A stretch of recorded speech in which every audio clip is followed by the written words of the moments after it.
बिस्मिल्लाहिर्रहमानिर्रहीम। अस्सलामु अलैकुम वरहमतुल्लाहि वबरकातुहू।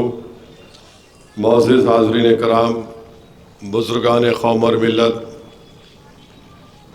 ग़यूर नौजवान साथियों, पस पर्दा बैठ कर सुनने वाली मेरी इज़्ज़तदार माँ और बहनों, शहनशीन बतशरीफ़ फरमा साबिक़ा रुकन असम्बली जनाब अहमद पाशा क़ादरी साहब, मौजूदा रुकन असम्बली याक़ूतपुरा जनाब जाफ़र हुसैन मेराज साहब और शहनशीन बतशरीफ़ फरमा मजलिस इत्तेहादुल मुस्लिमीन के तमाम सीनियर और बुज़ुर्ग क़ायदीन व अराकीन बल्दिया सदर मोतमदीन, अज़ीज़ान मिल्लत, 13 मई के दिन हम तमाम को मिलकर अपने एक एक वोट का इस्तेमाल करना है और वोट के इस्तेमाल को यकीनी बनाने के लिए मेरी आप तमाम लोगों से गुजारिश है।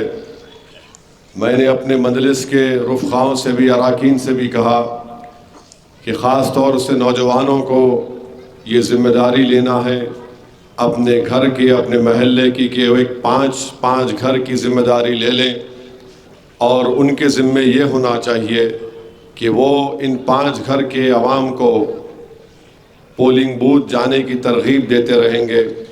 उनके पास जाकर उनको बेदार करना है या जगाना है या उनको कहना पड़े, तो ये काम अगर हम मिलकर करेंगे, एक एक नौजवान अगर 5 घर की ज़िम्मेदारी ले लेगा, तो मुझे यकीन है कि हमारा पोलिंग परसेंटेज भी बढ़ेगा और एक भारी अक्सरियत से इंशाअल्लाह ताला मजलिस इत्तेहादुल मुस्लिमीन की कामयाबी होगी।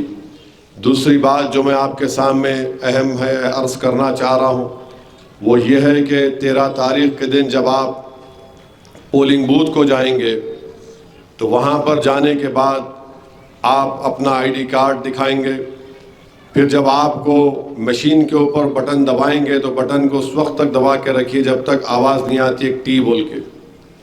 फिर उसके बाद बाजू एक छोटी मशीन में एक चिट्ठी निकलेगी, उस पर आपको पतंग का निशान नज़र आएगा। 30 सेकंड के लिए उसको देख लीजिए, उसके बाद वो चिट्ठी और कागज़ उसी छोटी मशीन में गिर जाएगी।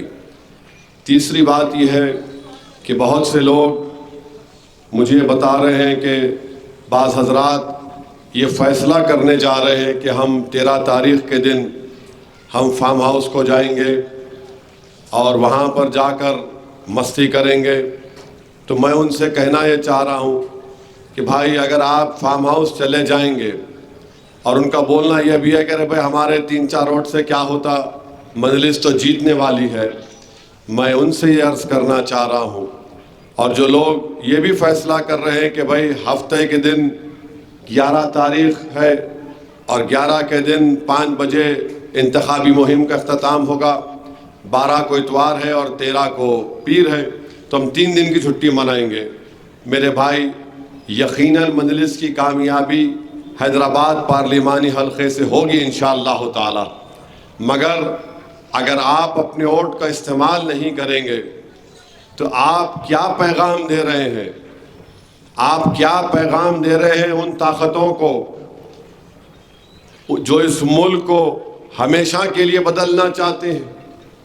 ये जो पार्लियामेंट का इलेक्शन है हमारे मुल्क की तारीख़ का सबसे अहम और ख़तरनाक और तारीख़ी इलेक्शन होने जा रहा है। अगर आप वोट का इस्तेमाल नहीं करेंगे तो आप तारीख़ का हिस्सा बन जाएंगे और किताबों में भी तुम्हारी तारीख़ का जिक्र नहीं होगा। अगर आप वोट का इस्तेमाल करेंगे तो आप एक नई तारीख़ रकम करेंगे जिससे आप इस मुल्क को बचाएंगे, अपने घर को बचाएंगे, अपनी तहजीब को बचाएंगे, अपनी सियासी ताकत को और मुस्तहकम करेंगे आप। तो ये दिमाग से निकाल दीजिए कि मैं वहाँ चला जाऊँगा या ऐसा कर दूँगा।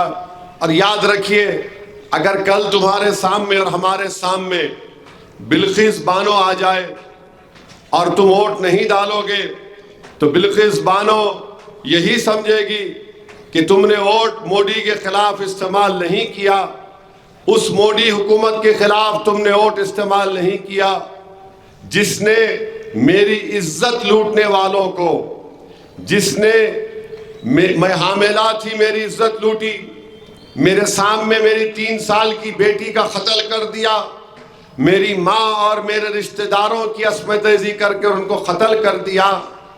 मैं रात भर बरहाना हालत में खेतों में छुपकर, सुबह में मुझे लोगों ने कपड़े दिए तो मैं जाकर किसी एक कैंप में गई। और वो बिल्किस बानो को तुम क्या जवाब दोगे जिसको मोदी की हुकूमत ने उसकी अस्मत रेजी और उसकी बच्ची और उसकी माँ का कत्ल करने वालों को रिमिशन पर छोड़ दिया? क्या आप ये आपके सामने नहीं है? क्या आप इसके लिए वोट नहीं दे सकते? आप क्या वोट नहीं देंगे तो बताओ, आज तुम्हारे घर अल्हम्दुलिल्लाह आबाद है, शादाब है, मगर उनके घर जो बुलडोजरों से तोड़ दिए गए, क्या तुम उनकी तकलीफ को महसूस करके मोदी की हुकूमत के खिलाफ वोट नहीं दोगे? बीजेपी के खिलाफ जिनको झूठे इल्जामों में एनकाउंटर कर दिया गया, गोली मार दी गई, क्या तुम वोट उस वक्त दोगे जब तुम्हारे पेट में और पैर में दर्द होगा? क्या तुम वोट उस वक्त निकल कर दोगे? पोलिंग परसेंटेज उस वक्त बढ़ेगा जब बुलडोजर तुम्हारे घर के सामने आकर खड़ा हो जाएगा। बताओ आप क्या फैसला करने वाले हैं? आप वोट नहीं देंगे, नहीं, मजलिस जीत जाएगी, यकीनन मजलिस जीतेगी इंशाअल्लाह ताला, मगर आपका रोल क्या होगा उसमें बताओ। आपका रोल यह होना चाहिए कि जो जमात, जो बीजेपी आज इस मुल्क में CAA का कानून लेकर आई, इस पार्लियामेंट में 540 के करीब अरकान पार्लियामान है, उस पूरी भरी पार्लियामेंट में अगर किसी ने उस कानून को गलत कानून करार दिया, उस कानून को हमारे आइन के खिलाफ करार दिया और ये कहा कि महात्मा गांधी ने भी उस वक्त के सफेद फार्म साउथ अफ्रीका में कानून के बिल को फाड़ा था, मजलिस ने उस बिल को फाड़ दिया और हमारे बिल के फाड़ने के बाद पूरे मुल्क में जिद्दोजहद शुरू हो गई, एहतजाज शुरू हो गया। आज असदुद्दीन ओवैसी से दुश्मनी क्यों है? क्योंकि असदुद्दीन ओवैसी बीजेपी के हर कानून की मुखालिफत करता है। क्या तुम अभी भी वोट का इस्तेमाल नहीं करोगे? जब बीजेपी अगर 1991 का प्लेसेस ऑफ वर्शिप एक्ट में तरमीम कर देगी, वो कानून यह है कि 15 अगस्त 47 को जिस किसी की इबादत गाह थी, उस इबादत गाह को चेंज नहीं किया जाएगा, उसके कैरेक्टर को, उसके नेचर को चेंज नहीं किया जाएगा। कल अगर ये कानून चला जाएगा तो फिर क्या करोगे तुम बोलेगे अरे यार मुझे वोट डालना था। आप देख लिए कि क्या हो रहा है। फिर बीजेपी, अगर तुम वोट नहीं डालोगे तो बीजेपी कह रही है कि हम सेंट्रल वक्फ एक्ट को खत्म कर देंगे। सेंट्रल वक्फ एक्ट के तहत मसाजिद हैं, मदरसे हैं, अगर इस पर भी आप बेदार नहीं होंगे तो कब बेदार होंगे बताओ आप।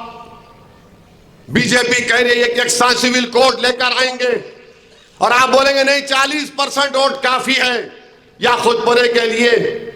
यकसा सिविल कोड का बिल बीजेपी ने उत्तराखंड रियासत में लेकर आए और वहां पर उत्तराखंड में बीजेपी ने कह दिया कि मुसलमानों की शादी स्पेशल मैरिज एक्ट के तहत होगी, निकाह से शादी नहीं होगी, काजी साहब खुदवा नहीं देंगे, दुल्हन को मेहर नहीं मिलेगा, स्पेशल मैरिज एक्ट से दोगे।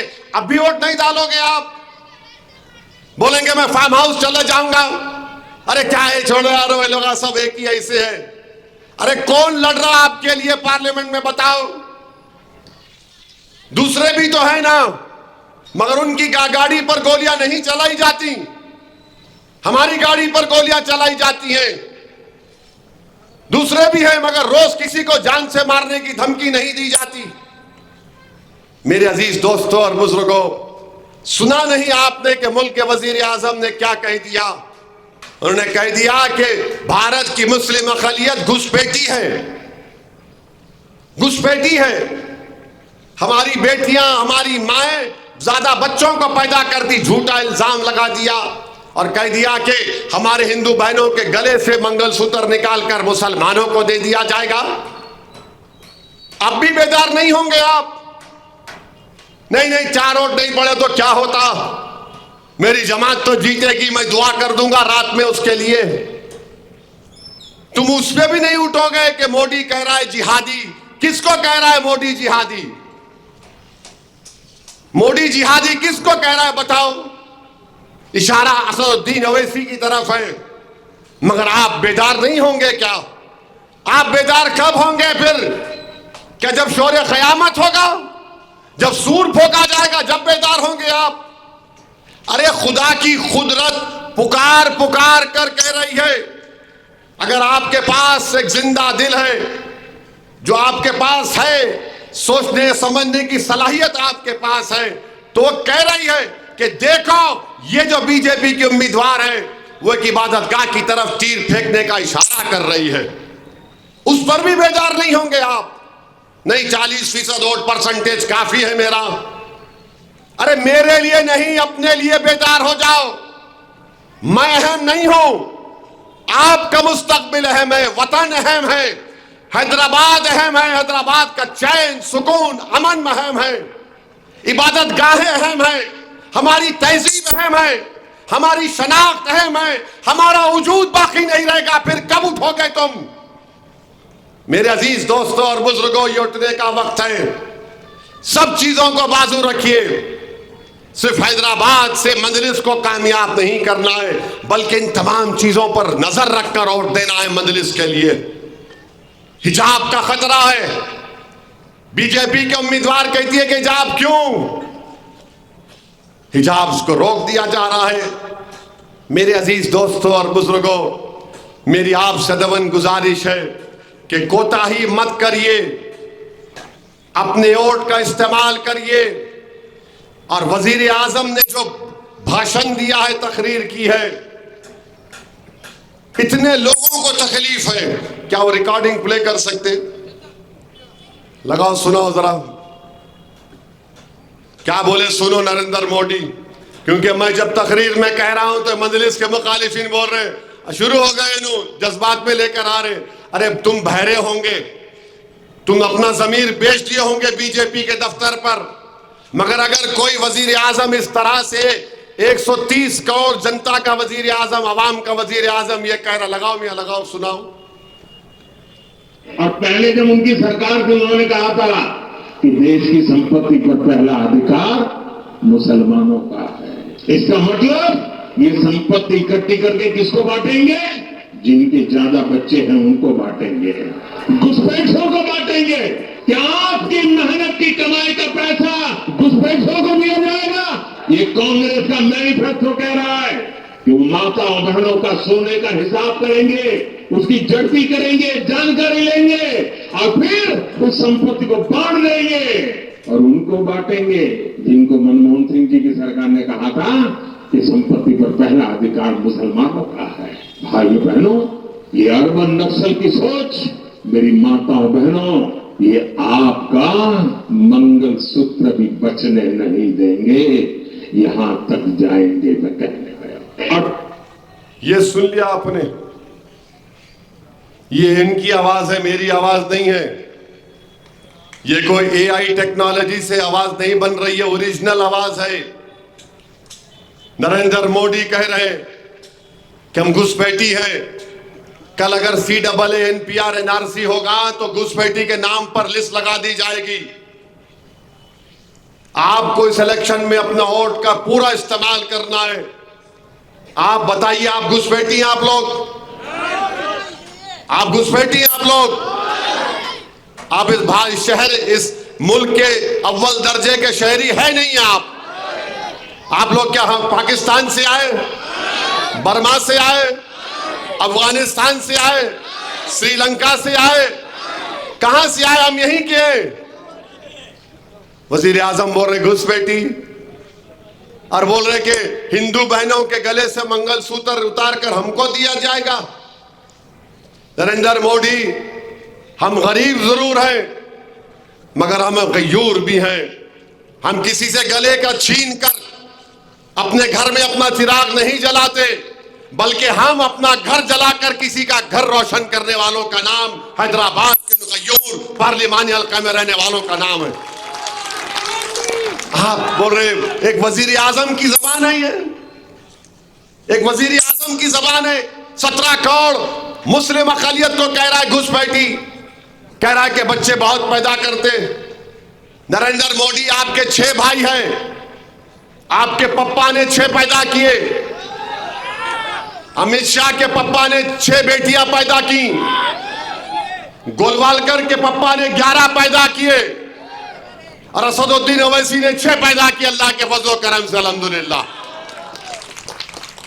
मगर यह बोलना कि मुस्लिम औरतें ज्यादा बच्चे पैदा कर रहे, TFR रेट मुस्लिम औरतों का गिरा है, मगर डर पैदा करने के लिए हिंदू भाइयों बहनों में कि इनका पॉपुलेशन आगे बढ़ जाएगा। अरे बेदार हो मेरे भाई, वोट डालो, पोलिंग परसेंटेज बढ़ाओ, अपना जवाब दो, सीखो उन गुजरात के उन राजपूतों से कि मोदी का कैबिनेट का एक मंत्री है, उसका नाम रूपाला है। रूपाला ने तकरीर में गुजरात के राजपूतों के बारे में कुछ बकवास बक दी। 1 लाख का उन्होंने जुलूस निकाला और तय किया कि हम बीजेपी का मोदी का साथ नहीं देंगे, हमारे जज्बात को ठेस पहुंचाई गई। वो देखकर उत्तर प्रदेश का राजपूत, राजस्थान का राजपूत बोल रहा है कि हमारे जज्बात को ठेस पहुंचाई। और हम क्या कर रहे हैं? ये वजीर आजम तौहीन पे तौहीन कर रहा है और हम देख रहे हैं, खामोश बैठे हैं। मेरे भाई, आपको हरकत करना पड़ेगा। और हरकत क्या है कि 13 के दिन पतंग के निशान पर बटन दबाना पड़ेगा। कोई हमारी गीरत को ललकार रहा है, हम में हमियत है, इज्जत नफ्स हमारी भी है। अगर ठाकुरों की, राजपूतों को तकलीफ हुई तो हमको भी तकलीफ होना चाहिए। अगर वो मुत्तहिदा तौर पर बीजेपी के खिलाफ जा रहे हैं तो क्या आप नहीं जाएंगे? हमने इस मुल्क के लिए क्या क्या नहीं किया, इस मुल्क के लिए हमने कुर्बानियां दी, कल भी दी, आज भी दी और कल भी देते रहेंगे।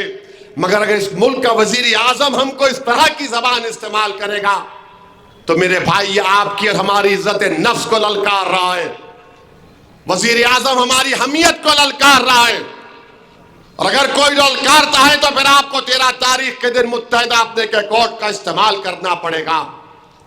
मैं हमारे भारत के उन दलित भाइयों से कहना चाहूंगा, उन बैकवर्ड क्लास के भाई बहनों से कहना चाहूंगा, इस मुल्क के आईन और संविधान से मोहब्बत करने वालों से कहना चाहूंगा, ये मोदी का जो नारा है ना 400 पार, ये 400 पार अगर इसको मिलेंगे तो फिर आईन खत्म हो जाएगा। हमारे दलित भाइयों बहनों, तुम्हारा तहफुजात, तुम्हारा रिजर्वेशन खत्म हो जाएगा। बैकवर्ड क्लास के भाई बहनों, आईन का बेसिक स्ट्रक्चर चला जाएगा। ये 400 पार का मतलब आईन को बदल देना, बेसिक स्ट्रक्चर को बदल देना। 400 पार का मतलब यह सेंट्रल वक्फ कानून को खत्म कर देना। 400 पार का मतलब है यकसा सिविल कोड को नाफिज करना, जिससे हमारी तहजीब तमद्दुन को खत्म करने की कोशिशें की जाएंगी।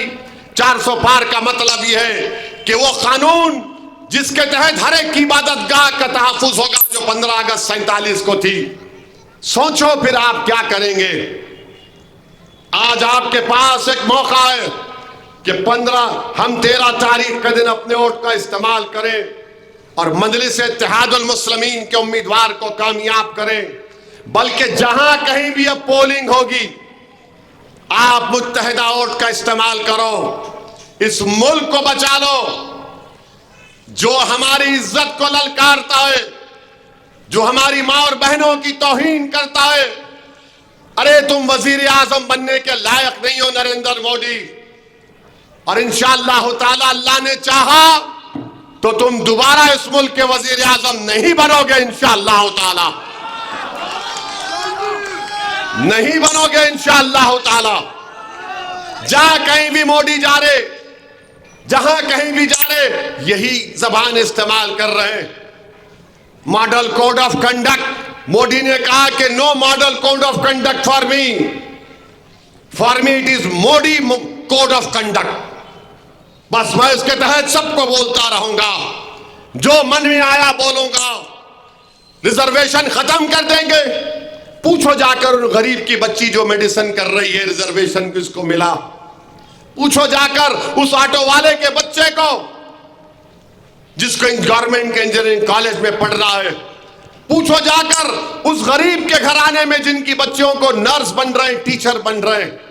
बीजेपी नहीं चाहती रिजर्वेशन आपको हमारे को मिले, और मोदी बोलते हैं कि जब तक मोदी है रिजर्वेशन नहीं दिया जाएगा। अरे मोदी, ये मुल्क सबका है, तुम नहीं रहोगे, मैं नहीं रहूंगा। इंशाअल्लाह ताला आंध्र प्रदेश, तेलंगाना में मुस्लिम अक़लियत को रिजर्वेशन मिलेगा और जारी रहेगा इंशाअल्लाह ताला। बोल रहे कि नहीं मैं निकाल दूंगा। अरे कौन निकालेगा? मोदी। इंशाअल्लाह ताला इस देश की गरीब जनता तुमको उखाड़ कर फेंक देगी, इख्तिदार तुमको नहीं मिलेगा इंशाअल्लाह ताला। मेरे अजीज दोस्तों और बुजुर्गों, ये बोलते ना कि हिंदू बहनों के गले से सोना की मंगलसूत्र निकाला जा रहा है। मैं हमारे हिंदू बहनों को हाथ जोड़कर अपील कर रहा हूं, मेरी माओ, मेरी बहनों, रिजर्व बैंक ऑफ इंडिया का डेटा बोलता है कि मोदी के इस 5 साल में 2019 से 24 में 1 लाख करोड़ का सोना गरीब आवाम, औरतें बैंक में रखा है, गिरवी रखा है। 1 लाख करोड़ का।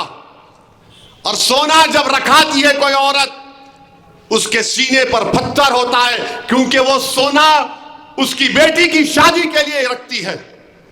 वो सोना उसकी मां की, उसकी दादी की निशानी होती है, और रखाती इसलिए है क्योंकि बेटी की शादी है, अखराजात है, ये जहेज की लानत है, या कोई बीमार हो गया, या कोई एक्सीडेंट हो गया, या किसी बच्चे की फीस को देना है। 5 साल में 1 लाख करोड़ का सोना गरीब आवाम ने बैंकों में रखा कर, गिरवी रखकर लोन लिया। मोदी उसकी फिक्र नहीं करेंगे, उसकी फिक्र नहीं करेंगे। गुरूर और तकब्बुर में डूबे हुआ वजीर आजम है ये, जिसको गरीब के तकलीफ का अंदाजा नहीं है। ये 5 साल का रिजर्व बैंक ऑफ इंडिया का डेटा है।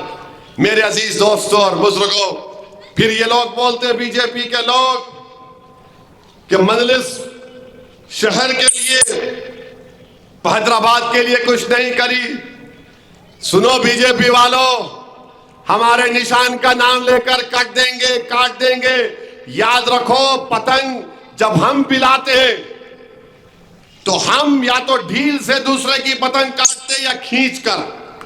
असदुद्दीन ओवैसी के पास तीसरा तरीका है, मैं अत्ते मार के तुम्हारी पतंग भी रख लूंगा मेरे पास। याद रखो, तुम ढील खींच का मामला नहीं होगा, अत्ते मार लेते हम लोग। हाँ, तुम डोरी काटने में माहिर और कुछ भी नहीं हो, तुम और तुम्हारे चमचे। आप देखिए कि नहीं हम क्या कर रहे हैं हैदराबाद के लिए। अरे किसका दवाखाना कोविड में ब्लैकलिस्ट हुआ था मोदी जी? 8 दिन तक दवाखाना ब्लैकलिस्ट किसका हुआ था? कोविड में लोगों को उनका खून चूस कर बिल लिया जा रहा था। अब पूछते हैं क्या किया? हैदराबाद पार्लिमानी हलके में मजलिस इत्तेहादुल मुस्लिमीन की नुमाइंदगी पर 24 टिमरिस के स्कूल, जिसमें जूनियर कॉलेज भी है, मजलिस की नुमाइंदगी पर आज काम कर रहे हैदराबाद पार्लिमानी हलके में, जिसमें 10,260 तुलबा और तालिबात पढ़ रहे हैं। ये 24 में 12 बच्चों के स्कूल हैं। करीब 4,837 बच्चे हैं उन स्कूलों में, और हमारी बेटियां 5,429 है। तुम बीजेपी वाले क्या करें बताओ? कौन सा काम किए तुम बताओ? तुम तो बेरोजगारी नौजवानों का मुकद्दर बना दिए, कीमती आसमानों को छू रही है। 400 पार बोल रहे, पेट्रोल 100 पार हो गया, डॉलर 85 रुपये हो गया, मगर इनको फिक्र ही नहीं है। मेट्रो की लाइन का काम जो बचा हुआ था, हमने चीफ मिनिस्टर को बुलाकर संगे बुनियाद उसका रखाया।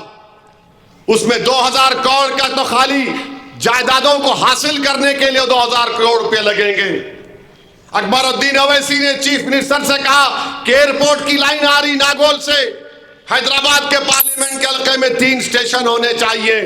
एक ओवैसी हॉस्पिटल के पास संतोष नगर चौरस्ता, एक आपका ये कंचन बाग के पास तीसरा चंद्रायन गुट्टा और यहां से वो ट्रेन जाएगी सीधा एयरपोर्ट को। ये मजलिस ने किया। याकूतपुरा असेंबली हल्के में मैंने चीफ मिनिस्टर से बात करके 3 रोड वाइडनिंग के कामों को मंजूर करवाया। एक शेख फैज कमान की, दूसरा कौन सा है वो, नागा बोली का, और तीसरा है हमारे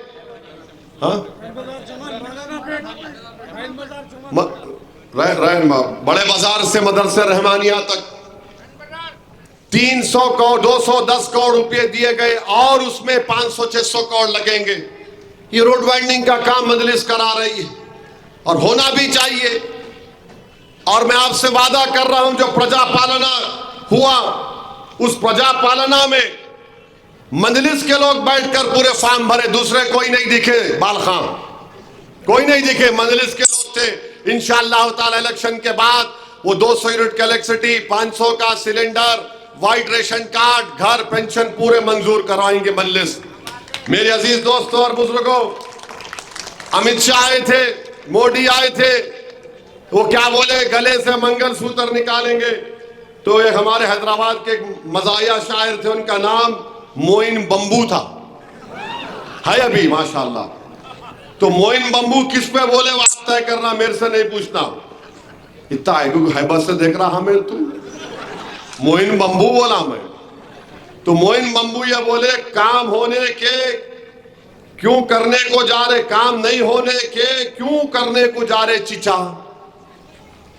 भीगी बारूद को तुम आग लगा दे रहे चिचा, मोटे शीशे की छड़ी, आंख पे ऐनक, फिर भी नजरे शीला की जवानी पे लगा रहे चिचा।